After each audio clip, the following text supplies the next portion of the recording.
Meaning of drunkenness. Drunkenness. Drunkenness. Drunkenness. Drunkenness. Drunkenness refers to a state of being intoxicated by the consumption of alcohol.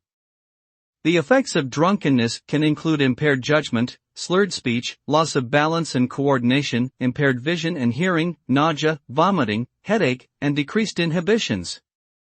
In severe cases, drunkenness can lead to blackouts, unconsciousness, alcohol poisoning, and even death.